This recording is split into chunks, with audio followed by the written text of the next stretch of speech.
Well, the 2014 World Cup officially kicked off in Brazil with the opening ceremony and the first match on Thursday, which was dawn on Friday morning here in Korea. And to tell us all about last night's game and what's in store for the next round of games, we are now joined in the studio by Arirang sports correspondent Song Ji-san.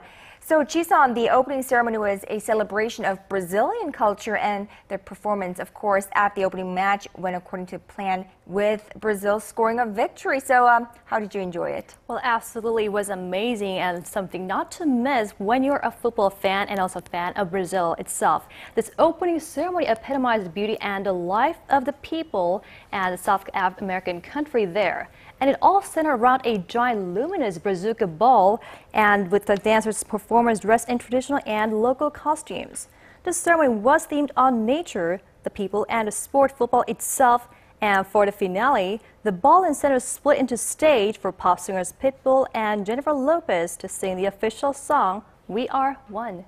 Right. I think those who tuned into the World Cup opening ceremony to find out what exactly an opening ceremony means for a World Cup, they found something that's a little bit unusual because unlike the Olympic Games, the openers for the World Cup, they don't usually show the host country's culture and whatnot, but this one was just full of color, Brazilian color. Right, yellow like the one I'm wearing, and the green as well, and the blue too. Right, so you're looking very Brazilian today with you. a hint of green somewhere in your eyeshadow, I think.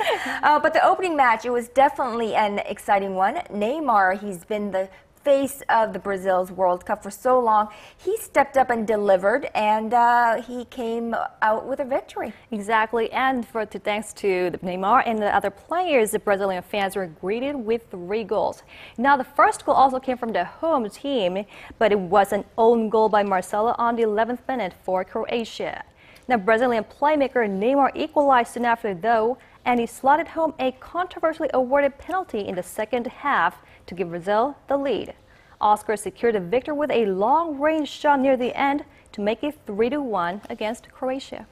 You know, I think the Brazil's win was widely expected by many fans out there, but, you know, goals including their own for the opponent.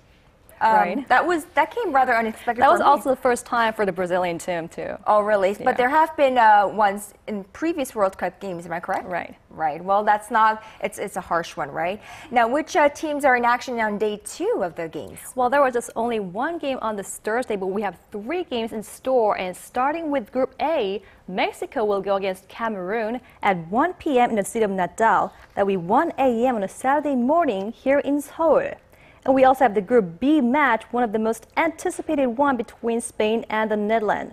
If you recall, they met at the final back in South Africa 4 years ago, with the Spaniards coming out on top and picking up the trophy for the first time.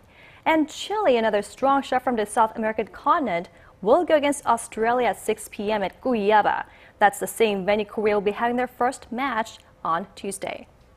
Well, this time around, of course, Korean fans are very, very popular all around the world and famous for their Red Devil cheers. And we have a wave of red every time World Cup goes on all across the city and the country. Right. But this time around, the time difference does not suit the supporters here too well. But still, we will see the Red Devils cheer, right? Of course, because the World Cup without the Red Devils or people in red shirts cheering for the Korea team, it will be incomplete without those great masks on the streets here in Korea. Now, the Red Devil supporters of Korea's football team have announced that they will cheer for the footballers at Gwanghwamun Square for the group matches instead of Seoul Plaza in front of the City Hall. Now, tens of thousands of people gathered at Seoul Plaza has been a signature of Korea's football fever, but that has made it impossible as there's a memorial altar set for the Seoul ferry disaster perished in April's deadly sinking. But after discussion, Seoul's metropolitan government approved the football supporters' request, and they will put safety of the participating fans first.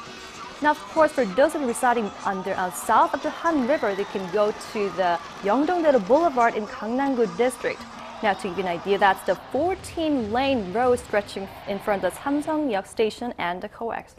Well, cheering spots have been confirmed and World Cup goes into full swing with, of course, next week with Korean matches as well. And I think we'll be seeing a lot of very drowsy, tired office workers in the morning after the game. Right. But still, if we win, it will be worth the while. And yeah, we'll be spending many sleepless nights, including yourself. Absolutely, and at least it's the weekend, so I can watch the games for tonight and Saturday night, and we'll be back with more news, and I'll be with you with updates on next week. All right, well, see you all throughout next week, and thank you for that coverage. Pleasure.